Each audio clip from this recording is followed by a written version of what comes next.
Oh, g'day viewer. So back with the oil cooler situation. So I've given that a bit of a clean up. Got myself some new oil resistant O-rings that can handle the temperature, and those are sitting just that little bit proud is where I want it to be. Quite a good fit. So clean that up enough. I've also made myself up gasket. Must be this way. So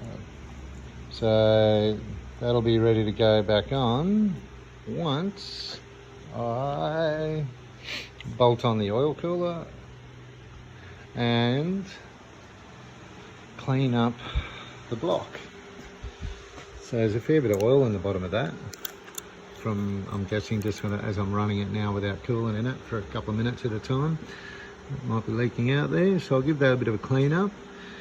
So basically what happens is the oil cruises along, comes up through an oil gallery here from this oil pressure line into the oil cooler, across through the fins, and then back out and continues on its way through the engine, back up to that hole at the front, blah blah blah.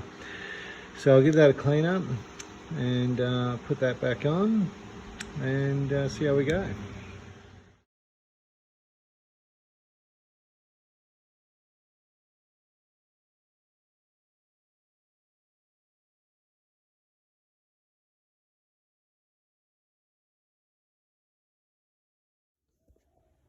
Welcome back, Ken. So now we're getting time to putting the engine in the engine bay. So put in the clutch fork so I don't accidentally forget to do that. I've got my turbo pipework all painted up.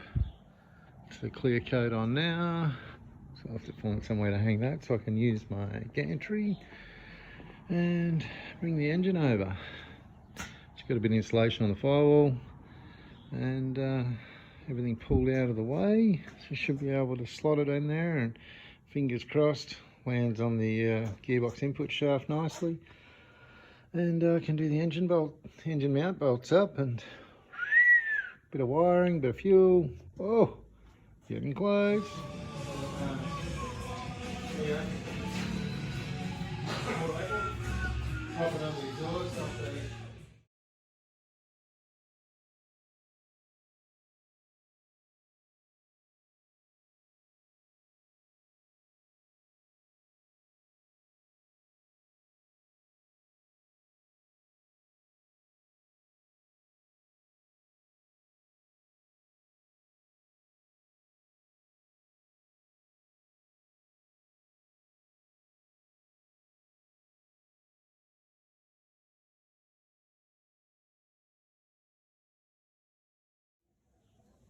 Rightio folks, so engine in.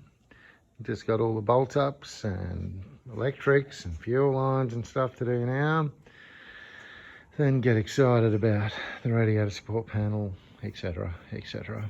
But geez, the before and after photos are going to be amazing. She's a long way from the black and grey engine that was in it before. Anyway, luckily a couple of mates turned up today and given me a bit of a hand, went in quite smoothly. It can be a bit of a challenge, the old input shaft and the gearbox, but all good. Typical though, this cross member is always in the way. But anyway, we're on the home stretch now.